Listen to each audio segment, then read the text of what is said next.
What's good, y'all? It's Drew here, back with another video. Alright, told you I was gonna make some videos about Shaman King. And yeah, so I'm gonna make some videos about Shaman King. First thing first, obviously, is question of the day. Question of the day is, what is your initial thoughts on the episode, on episode 1?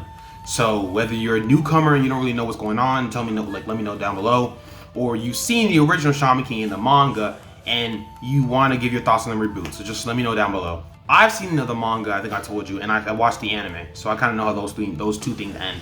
And it was interesting to me, like, watching the reboot episode 1, because I heard some comments on Twitter and stuff about how people said that it was kind of, a little bit faster than the normal anime and, obviously the manga. And I agree with that. I felt like it had to be like, what, 2 episodes in 1?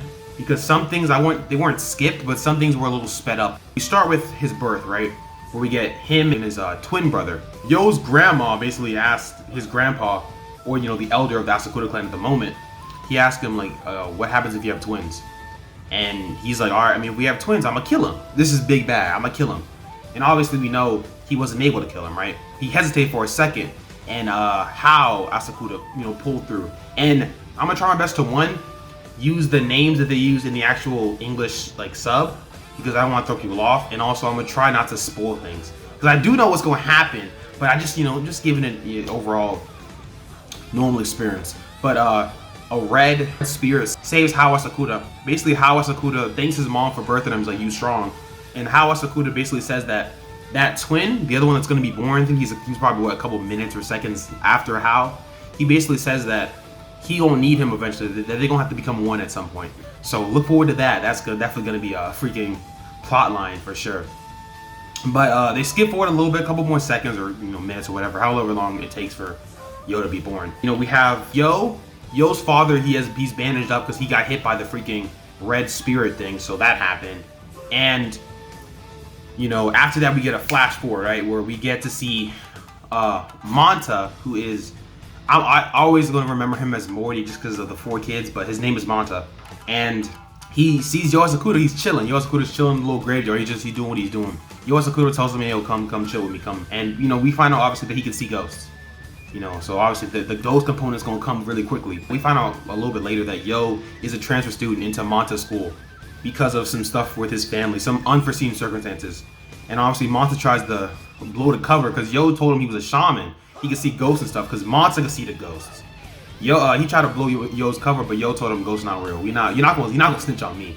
So obviously that happens. We get some synopsis with amidamaru, who is an old spirit.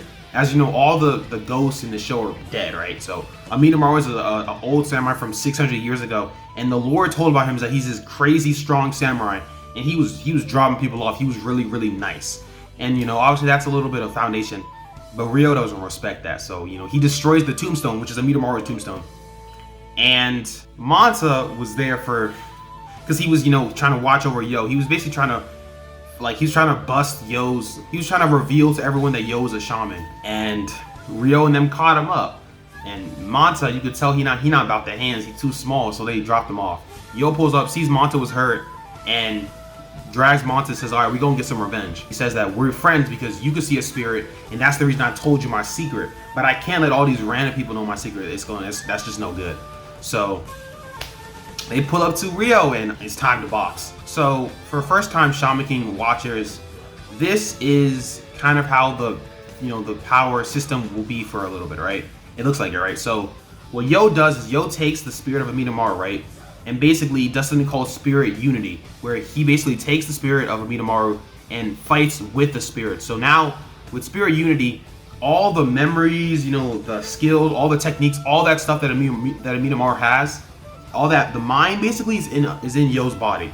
And so because of that, you basically given a 600-year-old super strong samurai in the body of a 14-year-old.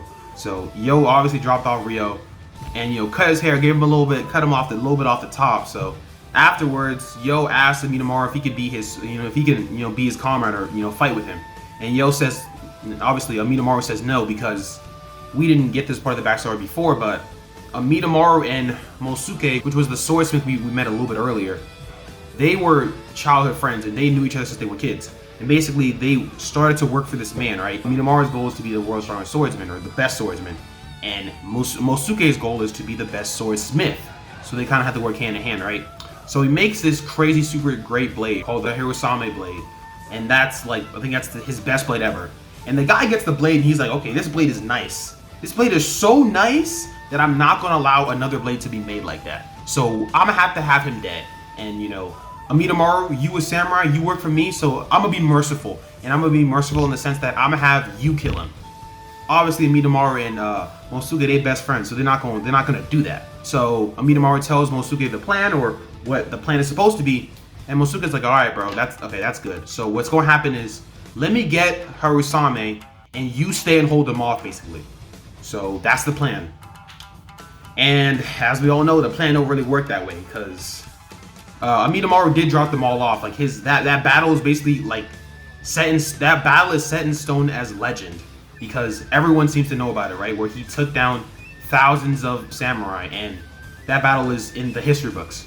Amidamaru says, despite him probably being stronger than them, because he didn't have Harusame, his strength eventually waned, and because of that, they killed him. Yoh explains everything because it was a little bit behind the scenes, but Yoh met Mosuke, as we saw. Yoh did spirit unity with Mosuke, who's obviously, we know, an amazing swordsmith, right? I told you how spirit unity works, and because of that, you put the mind of probably the greatest swordsmith ever in the body of Yoh Asakura, and Yoh can remake Harusame, which is obviously the special blade, because it's been 600 years, so the sword's not in great condition anymore. So he remade the sword, gave it to Amidamaru, and he passed on, basically, because he said he couldn't look Amidamaru in the eyes after all that had happened. So Mosuke's, you know, he's went on to the other side, because the only reason ghosts are not doing that is because they either have some memories left behind, or they have something they need to accomplish. And that's what Amidamaru and Mosuke were doing. They stayed for 600 years waiting for each other, because they promised they would meet up. That's why they were still here. But Amidamaru says that, you know, he's stubborn and all that, and he still has some things he has to do left. That thing they have to do left seems to be, you know, being Yoh's comrade, or, you know, not comrade, whatever you want to call it. So that's a little nice moment. And then we get a little interesting character. We get a kid, and he basically says that's another spirit, bason. And so bason seems to be a spirit. I'm really interested to see, you know, what happens next, because it seems like they're going a little bit quicker than, you know, the anime did. Like, they're cutting out a lot of fluff for sure. I think they're going a bit too quickly, honestly, just looking at everything overall. But I like what's happening. So obviously we're getting into the meat and potatoes, if you will. First of all, the art style is beautiful, bro. Like, I know you really underestimate how crazy animation has really changed in the last 2 decades. Because, you know, you obviously, looking at some of these older shows, they look good. Like, Naruto looks good, early One Piece looks good, Shaman King, those are shows, they look good for their time. But when you remake an anime like that, you have the real comparison, like, the side-by-side comparison, yeah, Shaman King looking clean. So, obviously, everything looks clean, finished. I mean, it's just amazing so far. We got the premise of the show, so I can't skip over that. So Yoh said to Manta that he wants to collect all the spirits, because they had a clip of all the spirits being there, and he said he wanted, you know, to get all the spirits on the side in order to be the Shaman King. And he didn't really go in depth on what the Shaman King is, because that's the name of the show. But I mean, if you watched my video maybe a couple weeks ago, you know what that is. But for people who didn't watch it, you should watch it. But the Shaman King, whatever that is, we're gonna find out within the next couple episodes. So overall, I love the episode. The opening and ending, that stuff was clean. I usually skip opening and endings. I recommend doing that too, because opening and endings love to spoil. Obviously, I wish that that they had the freaking 4Kids one. I know because of all the legal rights and stuff, that's not possible, but I love the episode. So let me know what you guys think down below. But I'm out, so, you know, peace.